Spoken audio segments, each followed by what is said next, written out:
रागादिरोगान् सततानुसक्तान् शेषकाय प्रसूतान् शेषान् उत्सुक्य मोहरतिदान जगानां यो पूर्व वैद्य नमस्तस्तु तस्मै। नमस्कार मित्रों, मैं वैद्य राजदीप वाडेर नागरादी चिकित्सक समूह वती आप सबका स्वागत करता हूं। और आज हम बात करेंगे अतिसार निदान और चिकित्सा के बारे में। तो हमने लास्ट टाइम ग्रहणी निदान और चिकित्सा उसके बारे में हमने देखा था, और इस बार हम शुरू करेंगे अतिसार निदान और चिकित्सा के बारे में। तो पहले तो हमारे पास जो गुरु आज्ञा के से जो हमारे पास सुराणी संहिता के अंतर्गत व्याधि संग्रह है उसका हम पठन करके तत्पश्चात हम चरक संहिता चिकित्सा स्थान 19वां अध्याय और अष्टांग संग्रह निदान स्थान 9वां अध्याय में से संकलन करके हम निदान और चिकित्सा का अतिसार का पूर्ण संग्रह हम पूर्ण करेंगे। तो पहले तो गुरु आज्ञा से जो भी हमारे पास संकलन है, जो संहिता में से वैज्ञानिक दृष्टिकोण द्वारा तैयार किया गया है, वो संकलन का हम पहले पठन कर लेते हैं। इसमें सर्वप्रथम जो अतिसार है उसकी प्रकृति बताई गई है कि द्रव मल त्याग यानी कि द्रव मल अतिसरण, ये इसकी प्रकृति सामान्य सरल प्रकृति इसमें बताई गई है। इसमें अतिसार के अधिष्ठान बताए गए हैं अन्नवाही स्रोतस, जलवाही स्रोतस, प्राणवाही स्रोतस, पाचक पित्त, क्लेदक, कफ, अपान और समान।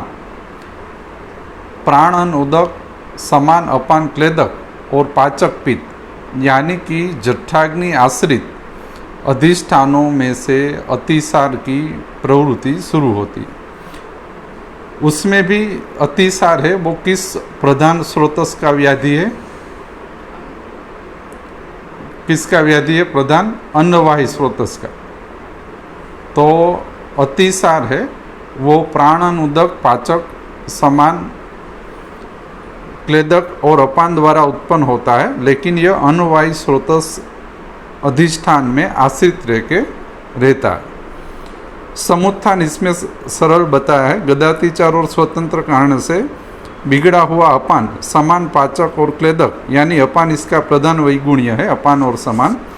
अन्न, जल वाही स्रोतस और प्राणवाही स्रोतस को बिगाड़ के अतिसार उत्पन्न करता है। अतिसार में आश्रित अग्नि इसमें जठराग्नि बताई गई, यानी कि अतिसार जठराग्नि आश्रित व्याधि है, यानी इसका मूल केंद्रित चिकित्सा जठराग्नि आश्रित चिकित्सा करने से अतिसार पूर्ण रूप से साध्यता को प्राप्त करता है। यानी कि अतिसार का जो भी चिकित्सा सूत्र संहिता में या यहाँ पे बताया गया है उसका केंद्रवर्ती चिकित्सा होगी जठराग्नि की चिकित्सा। तो जठराग्नि की क्या चिकित्सा है? लंघन, दीपन, पाचन, यानी कि अतिसार व्याधि संग्रह का केंद्रवर्ती चिकित्सा सूत्र रहेगा लंघन, दीपन और पाचन। अतिसार में अति प्रवृत्ति रूपे स्रोतोदुष्टि होती। तत्पश्चात इसके अंतर्गत औसत, स्वश्रुत, निर्देश, कल्पना, रोग, योजना, अनपान और द्रव्य संग्रह बताया गया है। यानी कि सूत्र स्थान में से औसत, स्वश्रुत, निर्देश, कल्पना, रोग, योजना, अनपान और द्रव्य, इसमें से कौन कौन सी स्थिति अतिसार में से संकलित होकर रहती है इसके बारे में यहाँ बताया गया है कि औसत चतुष में आता है इंद्र, यवादि, सूंठ, सौंफ, तीन ही औसत बताएगी। इंद्रजव, इंद्र, यवादि, सूंठी और सौंफ। स्वश्रुत बताया गया है निर्वात सेवन, अव्यायाम और निंद्रा। निर्देश चतुष संकलित स्थिति में बताया गया है वात प्रकृति निर्देश। कल्पना में प्रत्यनिक कल्पना वमन बताया गया है। रोग में अतिसार। योजना में लंघन, रुक्षण और स्तंभन, तीन योजना इसमें प्रयोजमान करनी चाहिए, लंघन, रुक्षण और स्तंभन। अन्नपान विधि बताई गई है। पुराण अन्न यूस और अजादुग्ध का प्रयोग करना चाहिए। पुराण अन्न यूस और अजादुग्ध। द्रव्य संग्रह बताया गया है। इसमें हृदय और रक्त दो प्राणायतन बिगड़ते हैं, हृदय प्राणायतन और रक्त प्राणायतन। चिकित्सा में निदान परिवर्जन जो स्वश्रुत और अन्नपान को मिला के तैयार होता है, यानी कि निर्वात सेवन, अव्यायाम, निंद्रा, पुराण अन्न यूस और अजादुग्ध आदि का प्रयोग करें। उपक्रम, लंघन, रुक्षण, स्तंभन, चिकित्सा सूत्र, दीपन, पाचन पूर्वक वमन करवाए, संप्राप्ति विघटन, निदान, परिवर्जन, उपक्रम, चिकित्सा क्रम से दोष स्वस्थान में आने से प्राणन, उदक, प्राकृत कर्म अनुवर्तन करने लगे, तब आपको अतिसार का संप्राप्ति विघटन समझना चाहिए। तो यह गुरु आज्ञा से सरल रूप से तीनों बुद्धि को ध्यान में रखते हुए एक सरल संकलन संहिता में से तैयार करके हमारे पास सुराणी संहिता के व्याधि संग्रह अंतर्गत हमें मिलता है।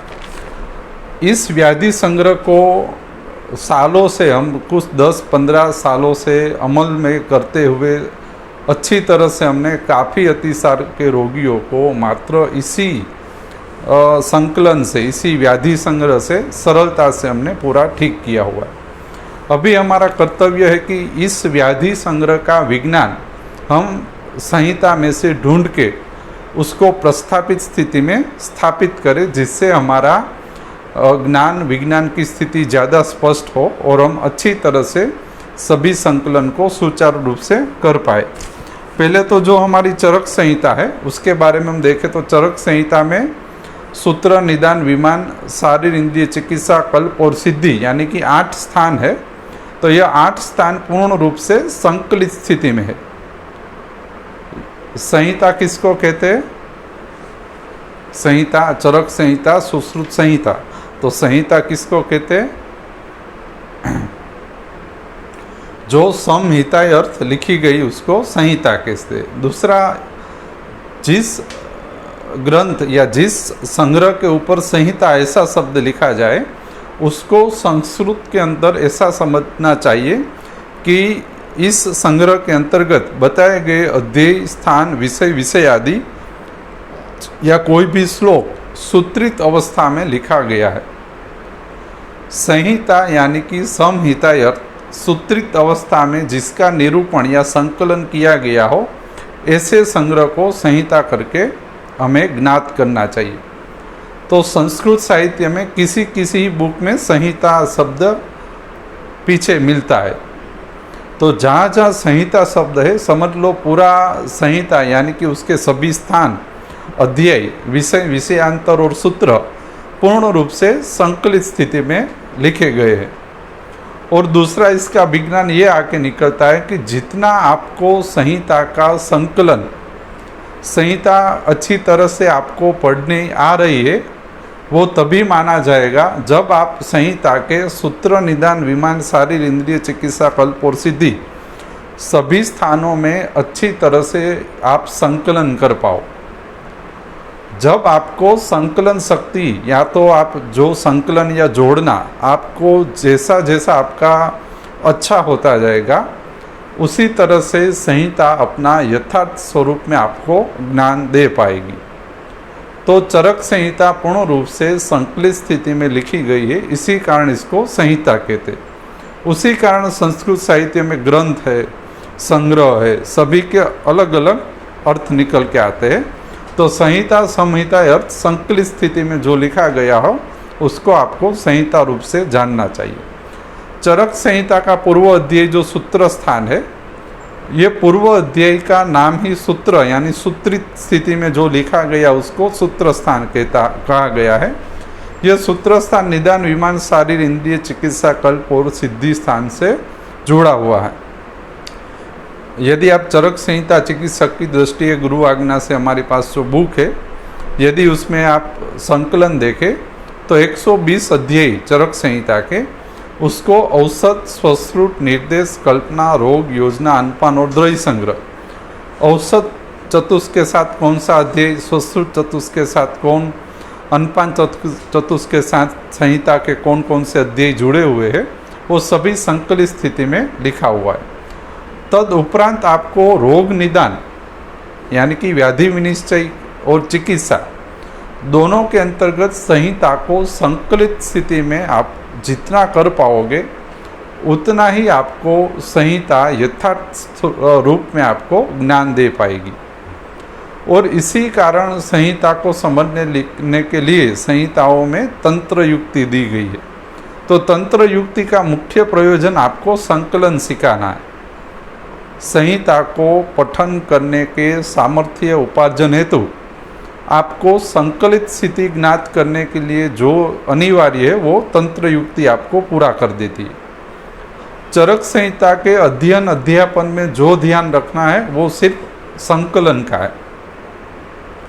चरक संहिता में गुरु का या शिष्य का जो मुख्य प्रयोजन रहता है वो प्रयोजन रहता है सिर्फ संकलित स्थिति में आपको संहिता का ज्ञान आपको प्रदर्शित करना या दिखा देना। जितना संकलन आपका दृढ़ होगा उतना आप संहिता को अच्छी तरह से रोगी पुरुष में ज्ञान कर पाओगे या उसको देख पाओगे। तो ये पूरा संकलित स्थिति में संकलन का और सूत्रण का विज्ञान है। तो आपको पठन अवश्य में सूत्रण और संकलन से ही करना है। कोई भी सूत्र अध्याय का विषय कोई स्वतंत्र नहीं है, सभी संकलित स्थिति में लिखा गया। इसमें आता है, हम शुरू करते हैं अतिसार, निदान और चिकित्सा। मैंने लास्ट टाइम 15 दिन पहले कहा था कि चरक संहिता में अतिसार पूर्ण रूप से नहीं दिया गया है, यानी कि निदान स्थान में अतिसार का कोई वर्णन नहीं आ रहा है। अतिसार का वर्णन सीधा चिकित्सित स्थान के 19वें अध्याय में दिया गया। तो उसका क्या मतलब निकल के आता है? अतिसार जो है वो एक्चुअल पैथोजेनेसिस प्रक्रिया यानी कि मूलभूत विकृतिकरण प्रक्रिया नहीं है, बराबर। तो अतिसारिक अवस्था विशेष है, वो मूलभूत विकृतिकरण प्रक्रिया जो ज्वर, रक्तपित्त, गुल्म, प्रमेय, कुष्ठ, शोष, उन्माद और अपस्मार जो मूलभूत विकृतिकरण प्रक्रिया 8 है, उसके अंतर्गत अतिसार नहीं आ रहा है, यानी कि उसका आविर्भाव मूलभूत विकृतिकरण स्थिति के अंतर्गत नहीं होता है। अतिसार अवस्था विशेष व्याधि संग्रह है। अतिसार का प्रारंभ होता है चरक संहिता में महर्षि आत्रेय और अग्निवेश के संवाद द्वारा अतिसार की व्याख्या शुरू होती।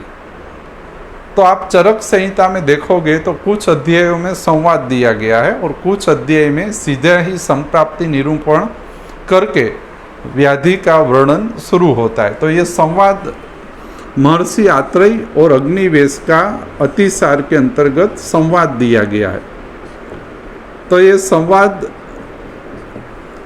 जो बताया गया है, ये संवाद अतिसार का मूलभूत समुत्थान यहाँ पे बता दिया गया है। और यहाँ पे आपको संप्राप्ति का निरूपण आप नहीं दिया जाएगा, सीधा संवाद के अंतर्गत ही इस व्याधि संग्रह का मूलभूत समुत्तत्व बताकर उस व्याधि संग्रह का अवस्था विशेष जानकर उसके भेद और उसका वर्णन का निरूपण अतिसार में आगे शुरू हो जाएगा। तो संवाद के अंतर्गत ही अतिसार का मूलभूत समुत्थान विषय दे दिया गया है।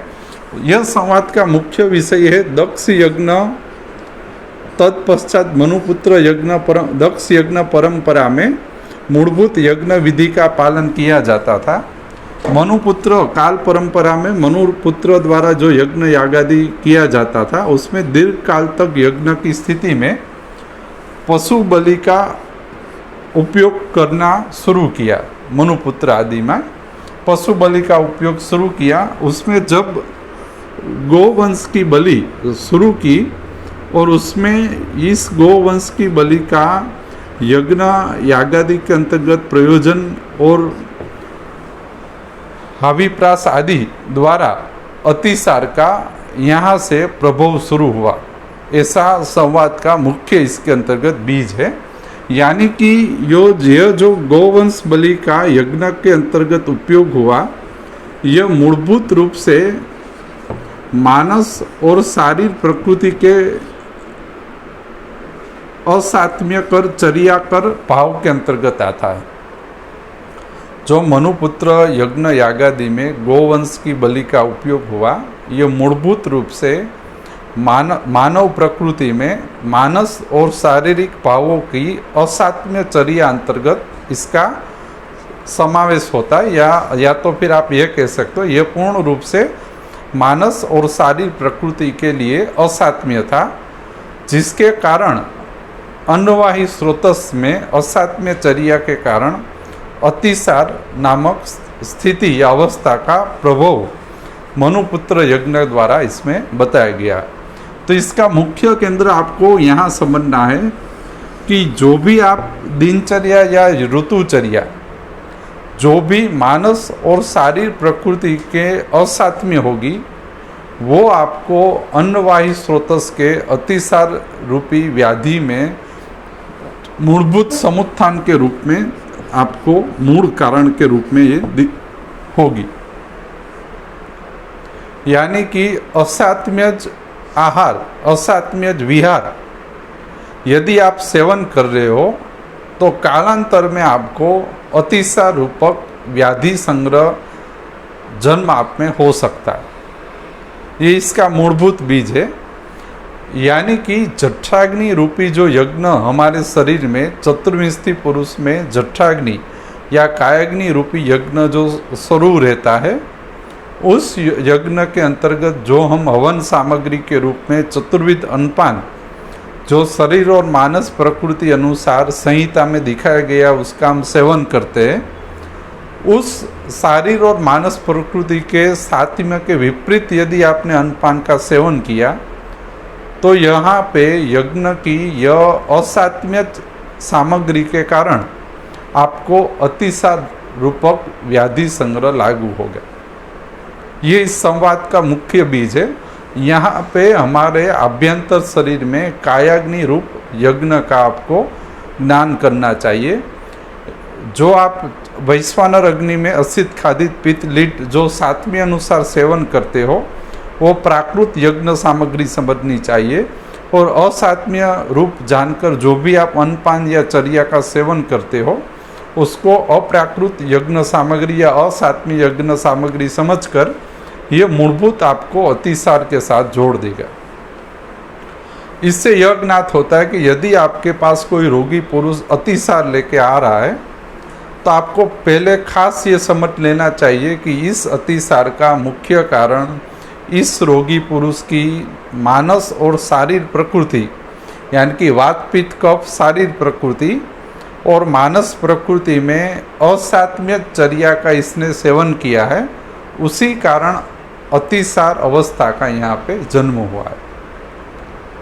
अतिसार का मूलभूत समुत्थान एक में असात्म्य, एक ही निदान है। असात्म्य का विस्तार काफ़ी हो सकता है कि भाई वात, इसमें बताया भी गया है कि वात प्रकृति के लिए असात्म्य, कफ प्रकृति के लिए असात्म्य, पित्त प्रकृति के लिए असात्म्य।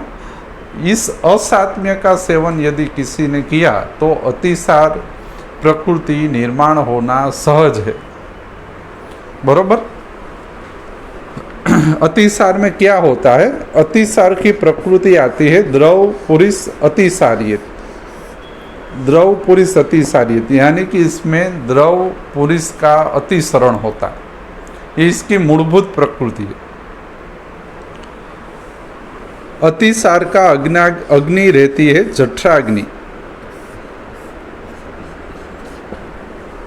हमारे गुरु आज्ञा से हमें एक ज्ञात मिला है कि आप जो भी आपके पास व्याधि संग्रह आता है, रोगी पुरुष आता है, उसके लक्षण समुदाय को ज्ञात करके उसको आपको कौन सी अग्नि में यह लक्षण समुदाय या व्याधि संग्रह आश्रित है, उसका सचोट और स्पष्ट निदान यदि आपको होता है तो आपकी निदान और चिकित्सा सरल और सटीक होती। तो अतिसार पूर्ण रूप से एकमात्र जठराग्नि आश्रित है, यानी कि आपको मात्र जठराग्नि की ही चिकित्सा करनी है। धात्वाग्नि का कोई सब्जेक्ट नहीं है, आपको उसको छूना भी नहीं। महाभूताग्नि के बारे में अभी कोई सोच नहीं रखना है।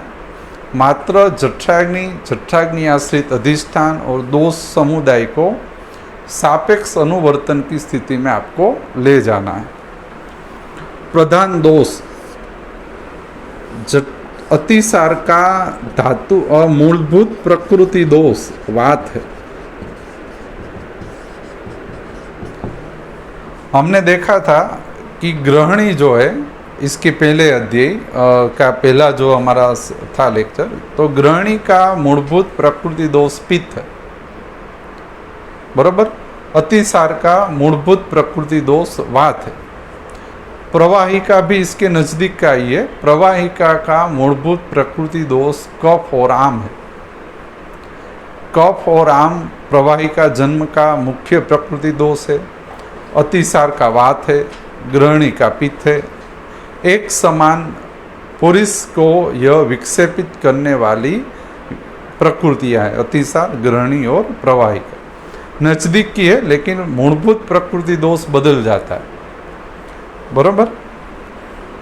अधिष्ठान जो हमने पहले भी पढ़ा, प्राणोवाही स्रोतस, अन्नवाही स्रोतस, उदकवाही स्रोतस, चक्षाग्नि, अपान समान पाचक पित्त, क्लेदक कफ और रस और उदक वर्गीय धातु परतंत्र रूप से बिगड़कर अतिसरण रूपे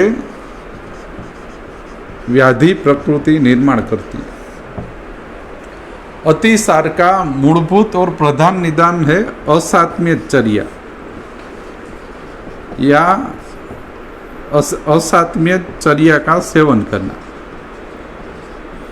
यानी कि यदि वात प्रकृति, पित्त प्रकृति और कफ प्रकृति की व्यक्ति, यानी कि इसमें वातल, पित्तल और श्लेष्मल कहा है, यदि वो वातिक निदानों का सेवन करती है तो यह वातिक निदान वातल प्रकृति के लिए असात्म्य है। पित्तल प्रकृति वाली व्यक्ति पित्तज दिनचर्या, ऋतुचर्या और अन्नपान का सेवन करे तो वो पित्तल प्रकृति के लिए असात्म्य होगा।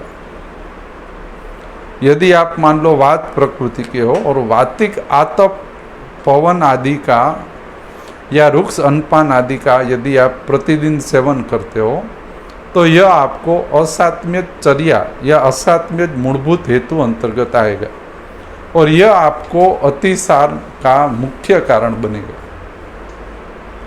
अतिसार का मुख्य कारण असात्म्य चर्या इसमें बताया गया और इसका मूलभूत समुत्थान विच्छेद भी यह है कि असात्म्य चर्या का आप सेवन बंद करें और सात्म्य चर्या का पालन करने से अतिसार का समुत्थत्व भेद यहाँ पे हो जाता है। अतिसार में कौन सा स्रोतस का प्रधान व्याधि है? कौन सा? अन्नवाही स्रोतस। यानी कि अन्नवाही स्रोतस अतिसार का प्रधान इसमें व्याधि संग्रह है। यह सब ज्ञात करना इसलिए आवश्यक है क्योंकि जब चिकित्सा इसकी शुरू होगी और उसमें जो जो अन्नपान लिखे गए हैं, जो जो उसमें भेषज संग्रह लिखा गया है, वो भेषज संग्रह अन्नपान आदि मूलभूत रूप से जठराग्नि, प्राणन, उदक, अपान समान पाचक, क्लेदक, अन्नवाही स्रोतस, मूलभूत वात प्रकृति दोष सभी को समत्व में या सापेक्ष करने हेतु संकलित स्थिति में लिखा गया है। यानी कि मूलभूत चिकित्सा रहेगी इन सभी को सापेक्षीकरण में लाने हेतु। तो यदि आप पठन करें और पठन का पूर्ण रूप से संकलन करें तो आपको ज्ञात होगा कि सभी चिकित्सा इतने ही अधिष्ठानों को प्राकृत कर्म अनुवर्तन से जोड़ने के लिए लिखी गई है। जो अन्नपान लिखे गए हैं, जो द्रव्य संग्रह लिखा गया है, वो सभी इसको प्राकृत करने हेतु लिखे गए हैं। इसका मूलभूत निदान समुत्थान है पूर्ण रूप से असात्म्य भोजन पान आदि। थोड़ा हम पठन कर ले तो उसके सामान्य निदानों का यदि हम विभाजन करें तो अन्नवाही स्रोत और पित्त यानी पाचक पित्त को निरपेक्ष करने हेतु जो असात्म्य निदान बताया है उसमें आता है असात्म्य भोजन का सेवन करना, प्रकृति अनुसार असात्म्य भोजन। दूसरा अर्श, अन्नवाही स्रोतस का व्याधि अर्श अतिसार का यहाँ पे कारण बताया है। क्रूस, शुष्क और आमिष भोजन जो असात्म्य भोजन के अंतर्गत आता है। रुक्सान और अतिमात्र अन्न सेवन, यह असात्म्य अन्न सेवन का प्रकार बताया गया है। रुक्सान, अतिमात्र अन्न, क्रूस, शुष्क, आमिष भोजन यह असात्म्य भोजन विधि विधान इसमें लिखा गया है। तिल पिष्ट सेवन, तिल पिष्ट यह एक प्रकार का शरीर प्रकृति के लिए असात्म्य भोजन है। यदि कोई भी पुरुष तिल पिष्ट का नियमित सेवन करे तो कुछ ही समय में वो अतिसार से ग्रस्त हो जाएगा। दूसरा आता है विरूढ़क यानी अंकुरित धान्य। अंकुरित धान्य को भी यहाँ पे असात्म्य भोजन विधि विधान अंतर्गत लिखा है, यानी कि अंकुरित धान्य भी शारीर प्रकृति के लिए असात्म्य है। तो यदि आप अंकुरित धान्यों का खाने के अंतर्गत प्रयोग करते हो, जो आपके रोगी पुरुष में 10% ऐसे निकलेंगे जो अंकुरित धान्य खाते, और अंकुरित धान्य नहीं खाना चाहिए, वो असात्म्य विधि विधान अंतर्गत आते हैं। वो क्या अंकुरित धान्य खाने वाला काफ़ी बड़ा वर्ग है, तो पूर्ण रूप से अतिसार का एक निदान है। सर, इंटेंसिटी શું હોય આપણા રોગ વ્યાધિ થવાની નુકસાન કેટલું હોય તો એને અતિસાર થાય? અલગ ઇન્ડિવિડ્યુઅલ અલગ અલગ હોય કે એની પ્રકૃતિ મુજબ હોય। मान લ્યો मंदाग्नि वाला है तो तरत तुरंत लागू होगा। तीक्ष्णाग्नि वाला होगा तो उसको यह रुकसान सेवन उसको अतिसार के अंतर्गत स्वरूप में नहीं कर पाएगा।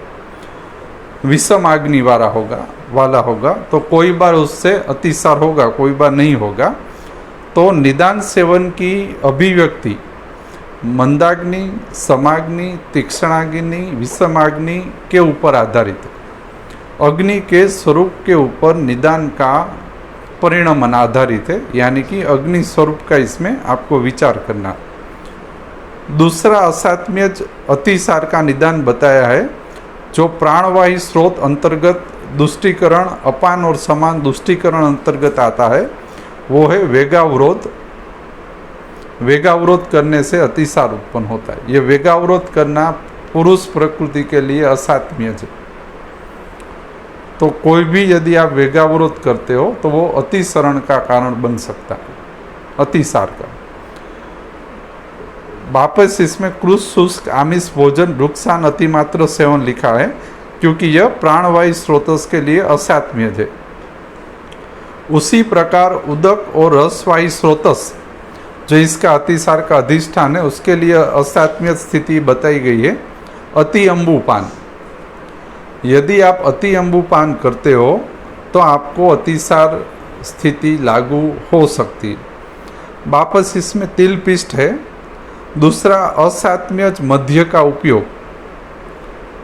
दूसरा स्नेह का विभ्रम हो जाना और कृमि, यह अतिसार का कारण है। दूसरा कृमि असात्म्य चर्या से उत्पन्न होता है। इसमें कृमि लिखा है निदान में, तो आप समझ लो कृमि के सभी निदान असात्म्य चर्या के अंतर्गत आएगी। इसमें अर्थ लिखा है, यानी कि अर्थ के निदान असात्म्य अंतर्गत आएगी। इसमें स्नेह विभ्रम लिखा है, तो स्नेह विभ्रम के जो भी कारण है वो सभी असात्म्य चर्या के अंतर्गत आएगी। तो अर्श, कृमि, स्नेह विभ्रम, मध्य, तिलपिष्ट, अति अम्बुपान, वेगावरोध, क्रूस, रुक्स और अतिमात्र शुष्क आमिष सेवन और विरूढ़क का सेवन, यह अति सामान्य रूप से सेवन किए जाने वाले रोगी पुरुष के अतिसार के कारण है। तो पहले तो आपको यह ज्ञात करना है, सभी को दूर करना है, और यदि कोई सेवन करता हो तो उसको बंद करवा देना है, वरना वापस अतिसार लागू होगा। इसमें लिखा है तद्वित कुपितो अनिल, यानी कि इस निदान सेवन से अनिल कुपित होता है, यानी कि असात्म्य अन्नपान और चर्या हमारे शरीर में अनिल दुष्टि का कारण बनता है। बरोबर। तो असात्म्य अन्नपान और चर्या अनिल दुष्टि करता है, यह एक बड़ा स्टेटमेंट आप समझ सकते हो। जठराग्नि और अपान की संकलित स्थिति को अनल अनिल रूप से जाना जाता है। जठराग्नि, समान और अपान की संकलित स्थिति को, कार्यान्वित स्थिति को अनिल और अनल जैसे शब्दों से ज्ञात किया जाता है। इसमें लिखा है विस्रंसी अंबु धातु हत्वा अनल। शरीर में अंबु वर्गीय धातु को विस्रंस करके जठराग्नि को नाश कर देता है। अनिल व्याप्त कोष्ठ सकृत परिश्रम द्रवता नयन प्रकल्पते अतिसाराय अष्टांग संग्रह में लिखा है। यानी कि यह निदान हमारे शरीर में पुरुष को द्रव मल अतिसरण के रूप में जन्म करता है, द्रव मल अतिसरण के रूप में जन्म देता है। इसके बाद हम अतिसार की सामान्य प्रकृति का विभाजन देखेंगे। तो હવે આપણે નેક્સ્ટ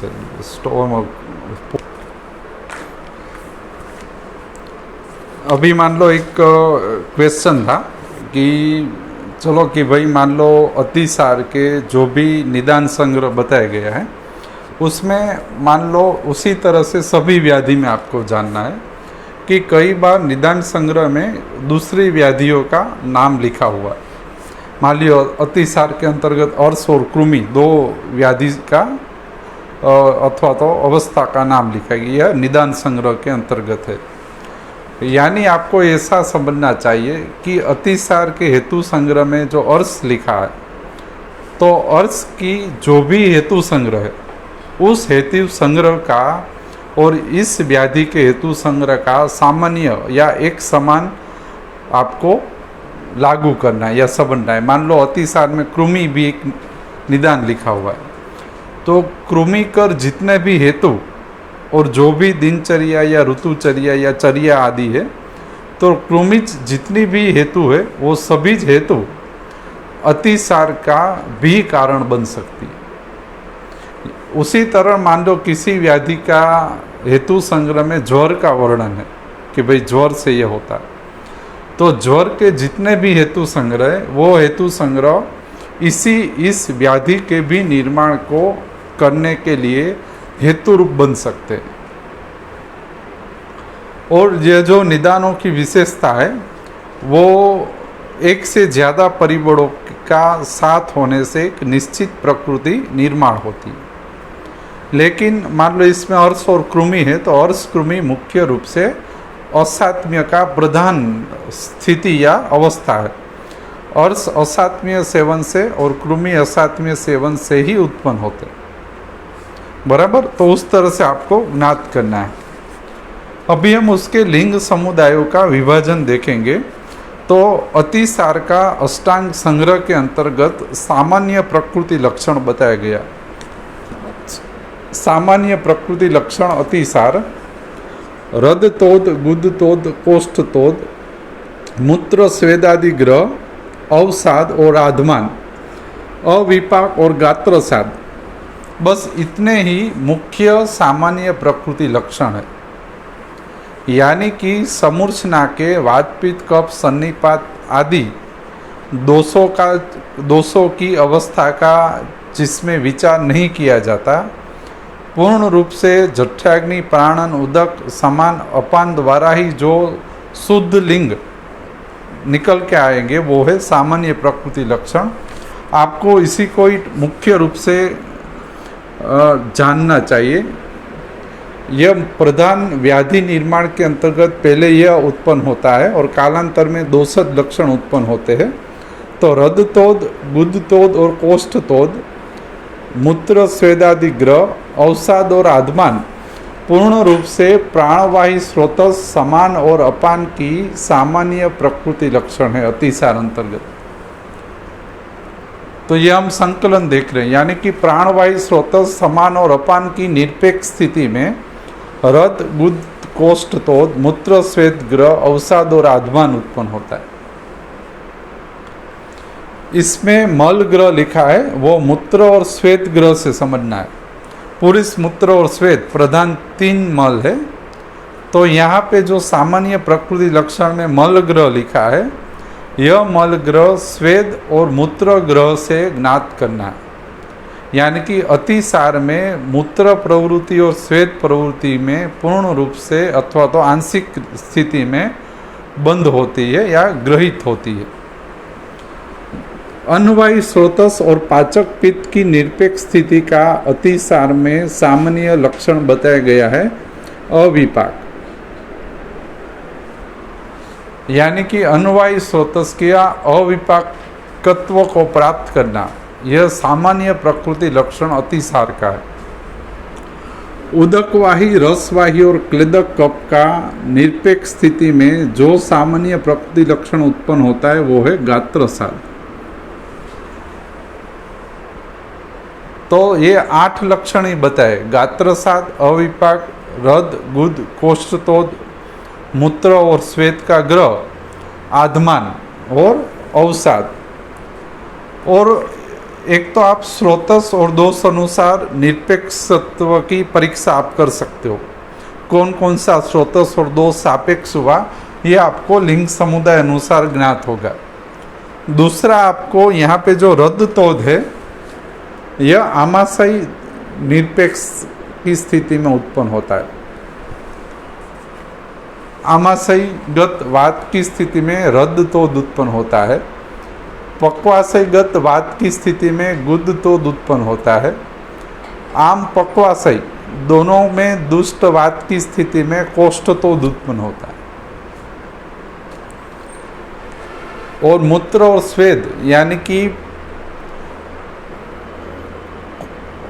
सार्वधिक वायु की संचरण की स्थिति यदि बिगड़ जाए तो मूत्र और श्वेत ग्रह उत्पन्न होता है। तो यह जो विभाजन है, यह विभाजन आगे जाके आपको चिकित्सा में संकलन हेतु सरलता आपको प्राप्त कर देगा। मान लो अन्नवायु स्रोतस का सामान्य प्रकृति लक्षण अविपाक आपके रोगी पुरुष में विद्यमान है और रद तोद विद्यमान है, तो आपको सिर्फ आमाशयगत वात का रद तोद और अन्नवायु स्रोतस के अविपाक यानी कि प्राणवाही और अन्नवाही के आमाशय की स्थिति को सापेक्ष करने हेतु साम, निराम, लंघन, यूस, यवागु आदि और उसके जो बेसत संग्रह रहेंगे वो आपको प्राण और अन्न के हिसाब से ही तय करने, उसमें आपको उदक, रस आदि का कोई विचार नहीं करना। कई बेसत संग्रह आमाशय पे कार्य करते हैं, कई बेसत संग्रह पक्वाशय पे कार्य करते हैं, तो आपको वही बेसत संग्रह देना है जो आमाशय पे कार्य करता हो। पक्वाशय पे कार्य करने वाला बेसत संग्रह रद्द तोद पे कोई काम नहीं कर पाएगा। इसी तरह यदि गुद तोद है तो पक्वाशयगत बेसत संग्रह गुद तोद को अच्छी तरह से ठीक कर पाएगा। यदि उस आपने आमाशय का उसमें विचार करके आप आगे जा रहे हो तो परिणाम नहीं भी मिल सकता आपको। तो यही संकलन आगे जाके चिकित्सा में संहिताकार ने अच्छी तरह से योग का विभाजन करके बताया गया। अब आता है अतिसार के संप्राप्ति में दोष अनुसार भेद। दोष अनुसार मुख्य भेद में वातज या आमज अतिसार, पित्तज अतिसार, कफज अतिसार, सन्निपातिज अतिसार, भयज और शोकज अतिसार। वातज, पित्तज, कफज, सन्निपातज, भयज और शोकज इतने अतिसार का चरक संहिता में और अष्टांग संग्रह के अंतर्गत वर्णन मिलता है। वातिक और आमज अतिसार को एक साथ वर्णन संहिताकार ने दिया, यानी कि वात जो प्रकृतिगत दोष है और यह और सामता का एक समान वर्णन करके दोनों का एक साथ ही वर्णन दे दिया गया है, क्योंकि अतिसार का मूलभूत प्रकृति दोष वात है, बरोबर। तो उसमें हम विभाजन देखें तो प्राणवाही, अन्नवाही, उदक और रसवाही। प्राणवाही में समान अपान, अन्नवाही में पाचक पित्त, उदक रस में क्लेदक कफ। उसके साथ संकलित स्थिति में कौन कौन से वातज, पित्तज, कफज, सन्निपातज, भयज और शोकज अतिसार के लिंग समुदाय संकलित होते हैं, उसका हम यहाँ पे संकलित स्थिति में अध्ययन इसमें लिखा गया है। यानी कि अतिसार के अधिष्ठान प्राणवायु स्रोतस समान और अपान वायु, प्राणवाही, समान और अपान, ये किसके अतिसार के मुख्य वात वर्गीय अधिष्ठान है। यदि जठराग्नि की स्थिति में निदान विशेषता से प्राण समान और अपान निरपेक्ष हो जाते, अप्राकृत हो जाते हैं, तो इसमें आता है विज्जलत्व, मुहुर्मुहुर, सशब्द सशूल, सफेन ग्रथित मल प्रवृत्ति या पुरुष अति प्रवृत्ति का होना, भ्रष्ट पायु और परिकर्तिका का होना, प्राणवायु स्रोतस अपान और समान बिगड़ने से ही परिकर्तिका, भ्रष्ट पायु, विज्जल, मुहुर्मुहुर, सशब्द सशूल, सफेन और ग्रथित पुरुष अतिसरण उत्पन्न होता है। यदि प्राणवायु समान और अपान ना बिगड़े तो भ्रष्ट पायु, परिकर्तिका, मुहुर्मुहुर, सशब्द सशूल, सफेन, ग्रथित पुरुष अति प्रवृत्ति लिंग जन्म नहीं हो पाता। तो ये इसका संकलित विज्ञान की स्थिति इसमें बताई गई है। परिकर्तिका में क्या होता है, क्या होता है? तो वो आप देख लीजिए। भ्रष्ट पायु में क्या होता है?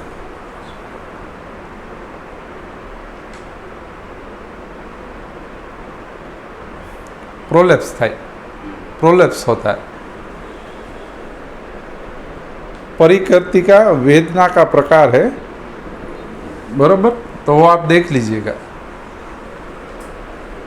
दूसरा ये जो विज्जल, विज्जल का क्या अर्थ होता है? विज्जल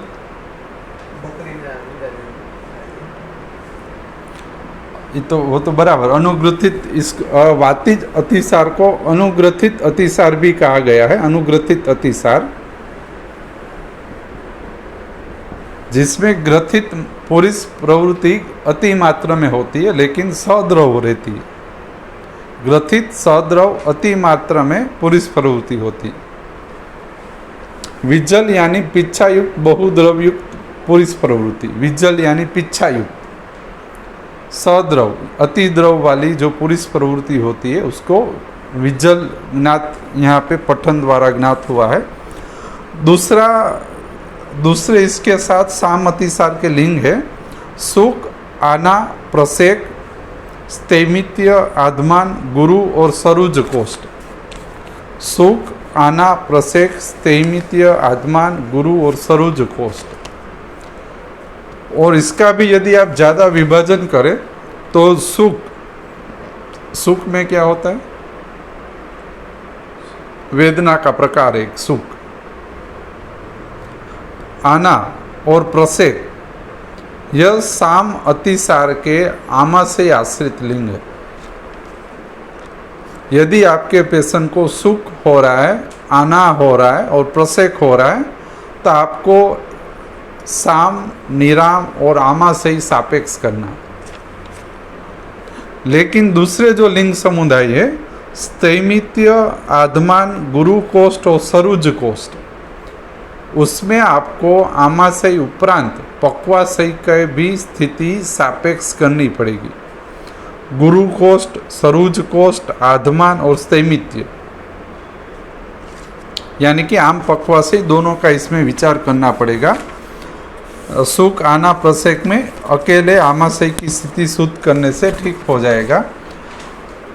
उसी वातिज अतिसार में अन्वयी स्रोतस और पाचक पित्त निरपेक्ष होने पे दग्ध गुणाभास पुरुष प्रवृत्ति होती।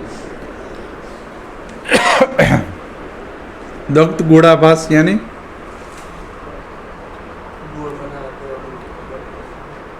जो गुड़ बनाने की प्रक्रिया है उसमें दग्ध गुड़ जो रहता है उसका जो वर्ण है तद वर्ण अनुसार पुरुष प्रवृत्ति का ये जो आपको भास होता है तो आपको वो देखना होगा, वो दग्ध गुणाभास कहते।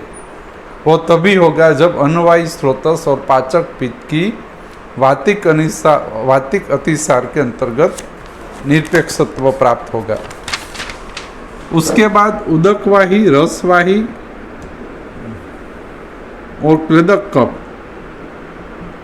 उदक रस और क्लेदक कफ आश्रित दुष्टि में शुष्कास्यता। शुष्कास्यता में क्या होता है? आस्य એટલે आस्य यानी आस्य मुख का अंदर का भाग, बराबर। शुष्क यानी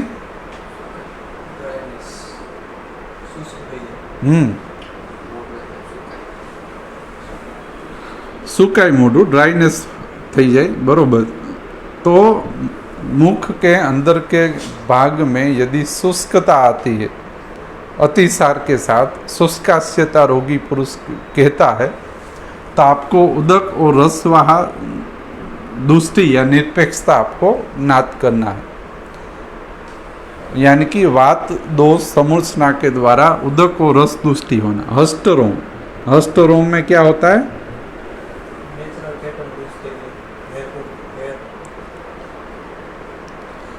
आपके जो रोम है वो संकुचित हो जाना, नेचुरल उसकी जो प्राकृत बलवर्ण सुखायुष की स्थिति है वो निरपेक्ष हो जाए, तो जो रोम की स्थिति है वो अपनी शोभा खो बैठता है हस्त रोम के अंतर्गत। और ये उदक और रसगत है। उदक और रस की वात दुष्टि में रोम अपनी शोभा खो बैठते। तो यदि आपने कहीं हस्त रोम देखे तो समझना चाहिए कि वात द्वारा उदक और रस दुष्टि हुई है। और हस्त रोम जठराग्नि आश्रित रहते। मुख्य रूप से वात प्रकृति पुरुष के अंतर्गत आप अच्छी तरह से इसको देख सकते हो। अगर नहीं है तो वात प्रधान व्याधि अथवा वात प्रधान जठराग्निगत दुष्टि अंतर्गत आपको हस्त रोम मिल सकते हैं। दूसरा इसके अंतर्गत लिखा है पिच्छा, लेकिन ये सामतिसार अंतर्गत आता है। तो हस्तरोम और शुष्कास्यता वातिक अतिसार के उदक और रसवाही लिंग है। इसके बाद आता है पैतिक अतिसार। पैतिक अतिसार के सभी लिंग समुदाय हमने इसी तरह प्राण, अन्न, उदक और रस अनुसार विभाजित किए गए। तो ये संकलन अनुसार किए गए हैं कि पित्त, हरिद्र, असित, दुर्गंधित, पुरुष अतिसार्येत। तो यह अतिसरण, पुरुष अतिसरण की पैटर्न है। यह पैटर्न तैयार करता है प्राणवायु स्रोतस, अपान और समान। पित्त, हरित, असित, दुर्गंधित, पुरुष अतिसार्येत। पित्त द्वारा प्राण, समान और अपान के साथ निरपेक्ष स्थिति होने से इस प्रकार की पुरुष की द्रव मल अतिसरण स्थिति होती है। दूसरा लिंग आता है प्राणवायु स्रोत अपान समान बिगड़ने से अतिसार में उत्पन्न होता है मूर्छा। यदि आपके अतिसार के पेशेंट को मूर्छा आती है या किसी भी रोगी को अतिसार की स्थिति में मूर्छा आती है, तो आपको प्राणवायु स्रोत अपान और समान का विचार करना चाहिए सापेक्ष करने के लिए। अगर आपके पास कोई रोगी पुरुष मूर्छा लेकर आ रहा है और आप उदक और रस की स्थिति अच्छी करने में लगे हुए हो, तो उसकी मूर्छा ठीक नहीं होने वाली। आपको पूर्ण रूप से पित्त अतिसार में पित्त समूर्छना का दोष, प्राण, अपान और समान का ही विचार करना है।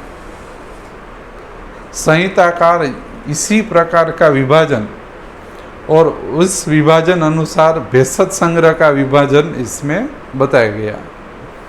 दूसरा आता है स्वेद अति प्रवृत्ति, जो अन्नवाहा, पाचक पित्त, उसी के साथ संकलित स्वेदवाही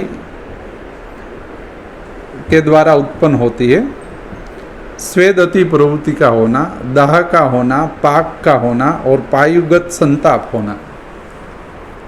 अगर आपके पास कोई रोगी पुरुष पायु संताप, स्वेद अति प्रवृत्ति, पैतिक अतिसार अंतर्गत दाह, पाक, स्वेद अति प्रवृत्ति और पायु संताप लेकर आ रहा है और आप पूर्ण रूप से प्राणवायु स्रोत से टारगेट कर रहे हो, तो उसके इस लिंग समुदाय में कोई आराम नहीं होने वाला, या आंशिक आराम होके वो लिंग ठहर जाएगा। तो स्रोतस और दोष अनुसार विभाजन अति आवश्यक हो जाता है। उदक और रसवाही और क्लेदक कफ आश्रित लिंग समुदाय है तृषा। तृषा में क्या होता है?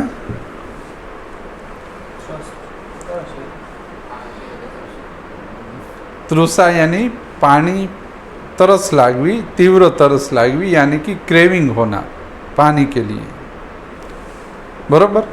तृषा यानी ये तृष्णा की नजीक का है, इसमें क्रेविंग उत्पन्न होता है, यानी कि पानी के बिना वो नहीं रह पाता, उसको तृषा बोलते। तो तृषा, शोष, शुष्कास्यता, ये सब आपको विभाजन करना है। शोष, शुष्कास्यता वातिक है, तृषा, तृष्णा पैतिक है। तद अनुसार अभी मान लो कोई तृषा लेकर आपके पास रोगी आ रहा है, पैतिक अतिसार में तृषा है, और आप लगे हुए हो अन्नवायु स्रोतस और प्राणवायु स्रोतस में, तो उस तृषा का समन नहीं होने वाला। आपको पैतिक अतिसार में उदक वाही, रस वाही और क्लेदक कफ दुष्टिका और उसको सापेक्ष करने के लिए जो भी उपचार संहिता में लिखे गए हैं, उसी का ही आपको विचार करना है। यदि आप उसमें दूसरे स्थिति का आप सोच रहे हो तो वो नहीं ठीक अच्छी तरह से होगा। तत्पश्चात आता है कफज अतिसार। कफज अतिसार में समूर्छना का दोष कफ है। प्रधान स्रोतस, अन्नवायु स्रोतस, जठराग्नि, प्रधान अग्नि, निर्देश वात निर्देश, कफ दोष ने प्राण, अन्न, उदक, रस, समान, अपान, पाचक, क्लेदक कफ को दुष्ट कर दिया। यह कफ दोष प्राणवाही, समान और अपान को दुष्ट करके घन, गुरु, पिच्छिल, तंतुमत, स्निग्ध, आम, अभीक्षण, विबद्ध, स्वरूप पुरुष अतिशरण करवाता है। प्राणवायु स्रोतो दुष्टि का लिंग है अति सुष्टम, अति बद्धम, प्रकोपितम, सशब्द, सशुल, उच्छ्वसंतम, यानी कि बाहर निकालना। तो ये जो ये नजदीक की सब प्रक्रिया है। तो घन, गुरु, पिच्छिल, तंतुमन, स्निग्ध, आम, भीक्षण, अभीक्षण, विबद्ध, स्वरूप पुरुष अतिसार्य। विबद्ध यानी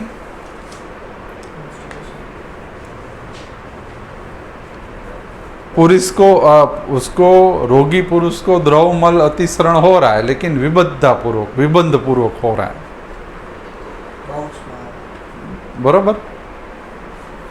दूसरा आप ले सकते हो कि अटक अटक कर विबंध पूर्वक जो द्रवमल अतिसरण होता है उसको आप कफज अतिसार समझो। दूसरा, आपको अध्ययन से यह भी आप अच्छी स्पष्ट होगा, यदि आपके पास विबंध लेकर कोई पुरुष आता है, विबंध है, तो आपको समझना चाहिए विबंध जो है ये मुख्य रूप से प्राण, अपान, समान और कफ की समूर्छना के दोष द्वारा मुख्य रूप से उत्पन्न होता है।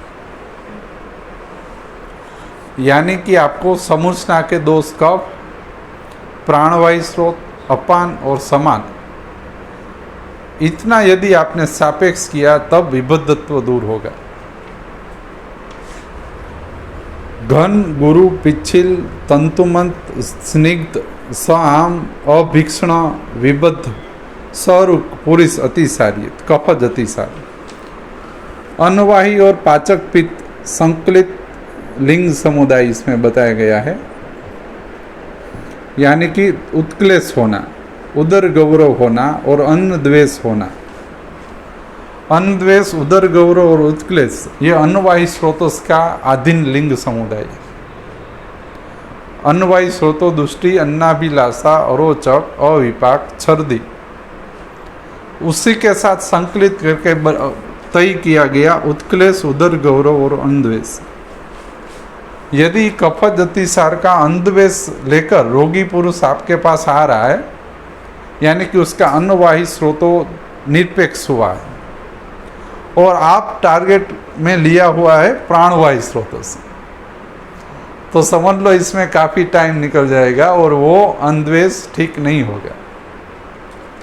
और यदि ये अंधवेश ठीक नहीं हुआ तो रोगी की वेदना बढ़ती जाएगी और धैर्य कम होता जाएगा, तो आपके सटीकता से आपको काम करना पड़ेगा। दूसरा आता है उदक और रसगत कफज अतिसालिंग सप्रवाहिका, यानी कि सप्रवाहन सवेदना पुरुष प्रवृत्ति निंद्रालु, पेशेंट को काफ़ी नींद आती, काफ़ी अतिसार के ऐसे कफज अतिसार के रोगी पुरुष है जिसको अतिसार काफ़ी नींद आती, अतिसार भी है और नींद भी आती। दूसरा है आलस्य और रोमहर्ष, वातिक अंतर्गत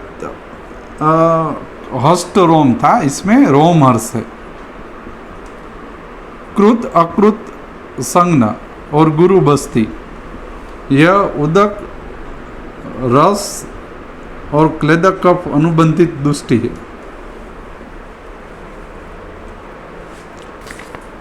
कृत अकृत संज्ञा में क्या होता है? ગયા પછી હજી એમ લાગે જવાનું બાકી છે ને એટલે પછી रोगी पुरुष की यह फरियाद रहती कि उसका पेट बरोबर साफ नहीं हुआ। कृत अकृत संज्ञा यानी कि सापेक्ष रूप से पुरुष प्रवृत्ति हुई या नहीं हुई, उसका कुछ उसको संज्ञता नहीं होता। आलस्य रोमस निंद्रालु, ये आपको ज्ञात है।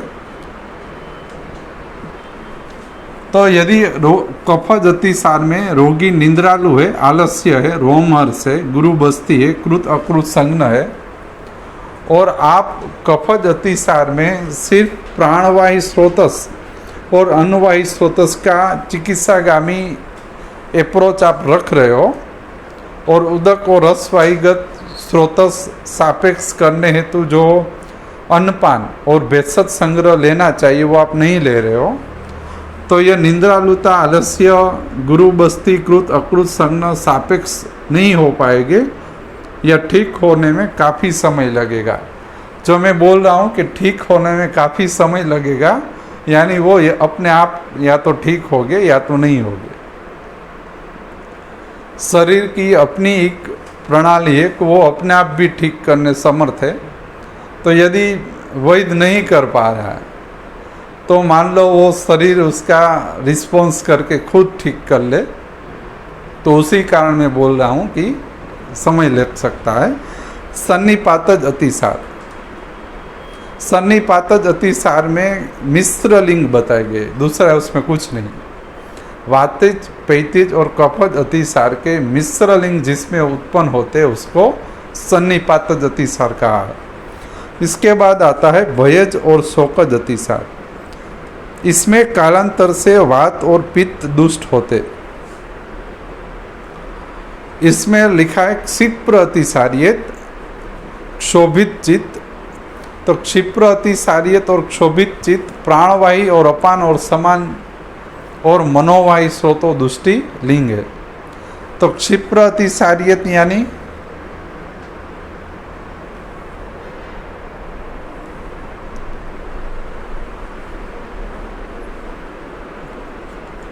તરત જવું પડે, રોકી ન શકાય, તરત જવું પડે, એ એની નજીકનું છે ક્ષિપ્ર અતિસારી।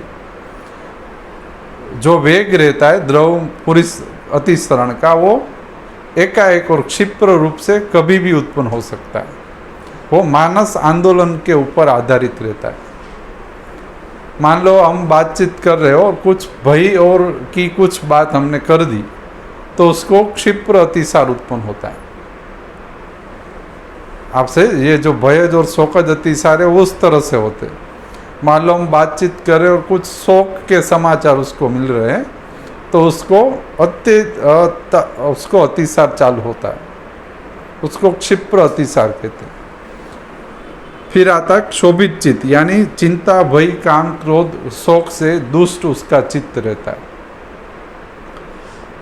तो यदि आपका रोगी पुरुष को चिंता, भय, काम, क्रोध, शोक से दुष्ट वो लग रहा है आपको, तो उसको क्षोभित चित्त लिंग समुदाय अंतर्गत आपको लिखना है। अन्नवाही और पाचक पित्त संकलित है उष्ण पुरुष प्रवृत्ति और प्लव पुरुष प्रवृत्ति। प्लव यानी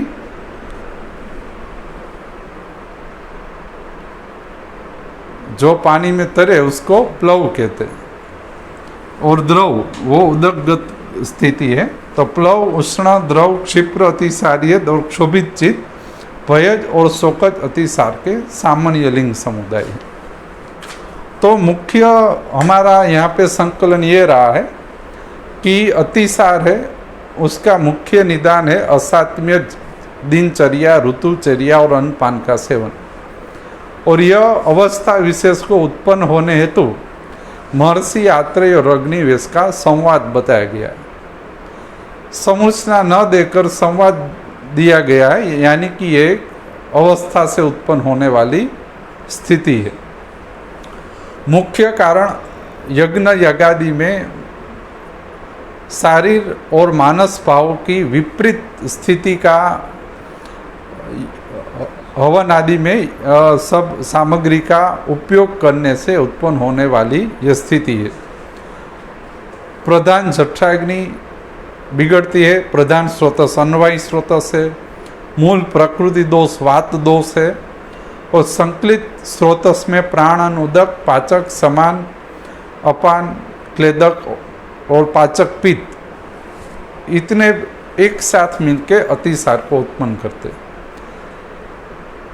अनिल यानी कि अपान समान जठराग्नि को बिगाड़कर द्रव धातु को विस्रंस कर देते हैं।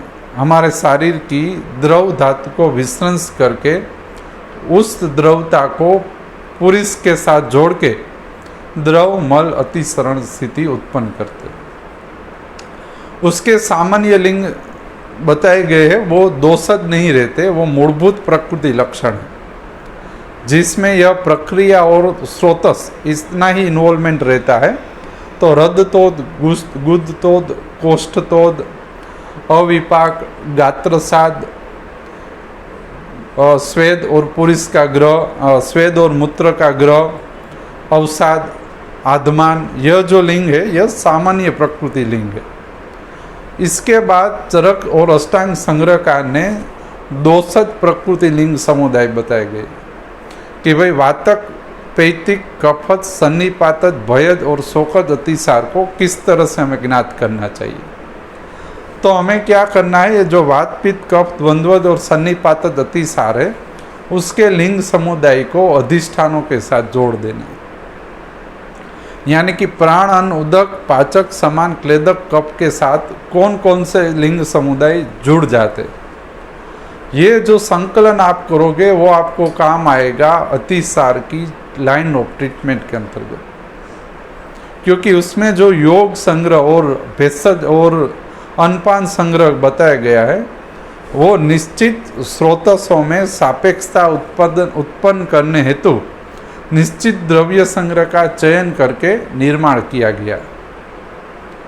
तो किस तरह से भेषज संग्रह तैयार किया जाता है, किस तरह से योगों का चयन किया जाता है और किस तरह से अन्नपान के अंतर्गत निश्चित द्रव्य संग्रह का संस्कार किया जाए कि जिससे निश्चित अधिष्ठान और दोष समुदाय में सापेक्षता उत्पन्न हो, उसी कारण यह संकलन का महत्व बढ़ जाता है। यदि आप इस संकलन के किए बिना आप अध्ययन कर रहे हो तो वातज अतिसार में ही 3 से 4 प्रकार के भेषज संग्रह योग आपको मिलेंगे।